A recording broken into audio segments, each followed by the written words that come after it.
The day the village united. The air in Obaduma was thick with the dust of a dying land.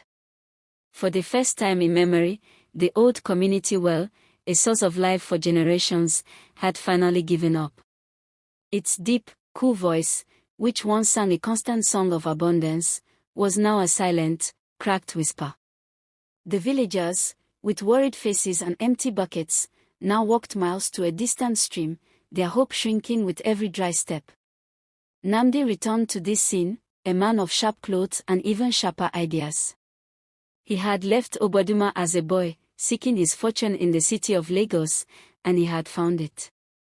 He looked at the parched earth and the tired villagers, and he saw a simple problem with a simple solution: money.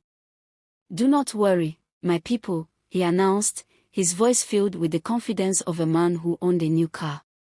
"I have money. I will pay men to dig a new, modern well, just for my family. We will have water again." The villagers nodded politely, but a quiet sadness hung over them. Nnamdi's well would save his family, but what about the rest of the village? Nnamdi hired the best diggers and bought the strongest tools. He worked tirelessly, standing under the hot sun, directing the men. But the ground was stubborn and hard as stone. For days, they dug and dug, but they could not find a single drop of water. Nnamdi grew frustrated.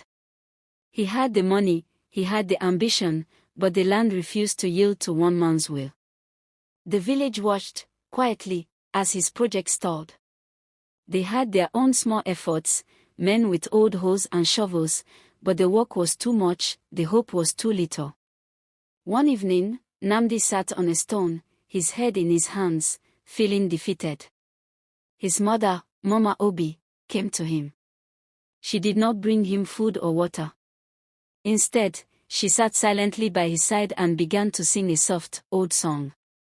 The song was a story of a single drop of rain that felt alone, until it met other drops and together, they became a river. Mama Obi rose and, without a word, walked through the village, calling out to all the mothers. She told them, "It is better to have one calabash full of water that everyone can share than 100 empty ones that no one can drink from."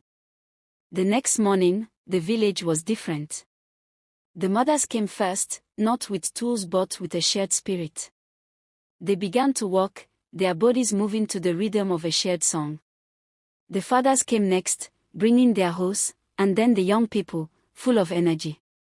Nnamdi watched from a distance as the entire community worked as one. They were not just digging, they were dancing, singing, and laughing. When one person grew tired, another would take their place. When one family brought a small gourd of water, they shared it with everyone. Then they hit it, a huge, immovable rock.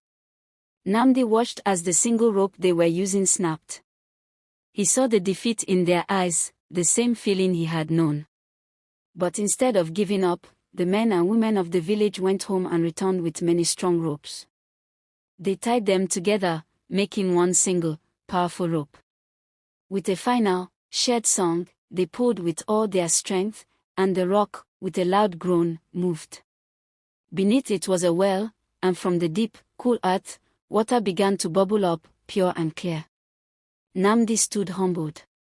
He had tried to buy the well, but the community had earned it. He realized that his money could not bring water, but their unity had. He stepped forward, not as a rich man, but as a member of his community. He used his money to build a strong concrete wall and install a powerful hand pump, making the well even better. He placed a plaque on the well that read, "Built by the strength of Obaduma." The well became more than just a source of water, it became a symbol. The villagers often sat by it, sharing stories and laughter. They understood that true wealth was not in what you owned but in the people who stood with you. And Nnamdi, the man who had returned to build a well for himself, had instead helped his people build a well that belonged to everyone, a testament to the wisdom that a man's greatest strength is not in his possessions, but in his community.